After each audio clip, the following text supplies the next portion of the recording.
odayaasha aniga waxaan ku dooranayo shirkoodan iska jeclaa odayaasha aniga oo heli kara oday 80 jir dheemanka lagu heeyo ku dhex jiro ma heli doono wiil 20 jir qalanjadan quruxda badan u jeedaan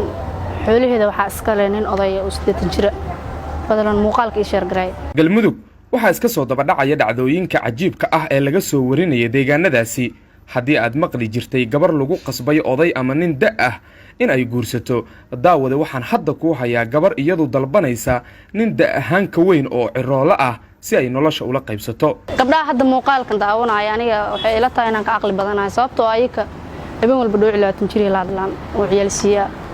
aniga oday weyn 80 jir aan jeclahay oo la hadla habeenkii la arko Sahra Caato oo joogta deegaanada galmudug waxay sheegtay arrin ciroole iyo saqiirba ka yaabisay taasi oo ah in odayaasha 80 sano jirka ah dhinaca sariirta ama gogasha ay kaga fiican yihiin wiilasha da'da yar ee maanta jira sida aan wada ogsoonnahay inta badan gabdhaha Soomaaliyeed aad ayay u necab yihiin in uu oday ka kor qufaco oo ay markaasi sariir la wadaagaan balse Sahra Caato ayaa qaadatay go'aan cajiib ah inta aanan muuqaalkan oo dhammaystiran kula wadaagin fadlan daawada muuqaalkan like saar si uu u gaaro saaxiibo fara badan oo fariintan ay u gaarto una share garee saaxiibada qiimaha leh ee Facebook oo kugu weheliya si aynu u helno saaxiibo u qalbi furan sida adiga oo kale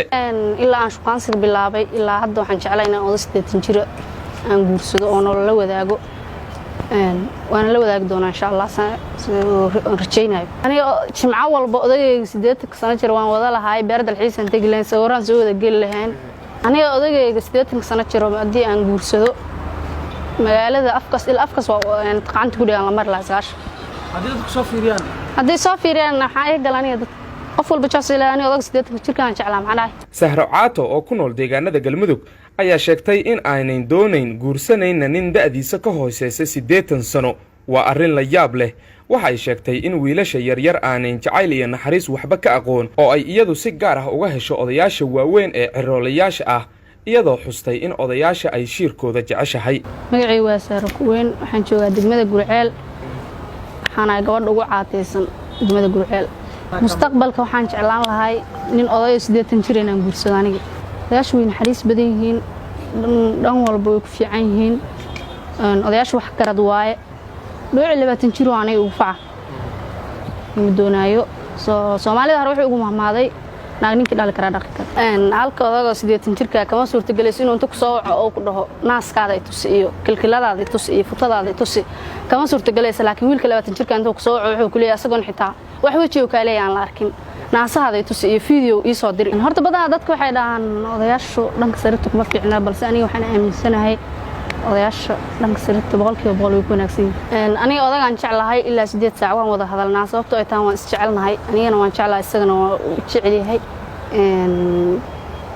marka kalama maarno waqti walba waan isla wada hadalnaa habeenkiina badanaa waan wada hadalnaa ilaa adiga 8 saac laga gaarayo waan hadalnaa hooy dhalinyaro aniga hay soo wicinina taleefankii waa iga dafideen aniga wiil dhalinyaro inuu isoo waco ma doonaayo halka oday 80 jirka oo jecelaha iga badan aniga oo heli kara oday 80 jir dheemanka lagu heeyo ku dhex jiro ma heli doono wiil 20 jir qalanjadan quruxda badan u jeedaan xoolaheeda waxa iska leenin oday oo 80 jir fadlan muuqaalka ii sheer garay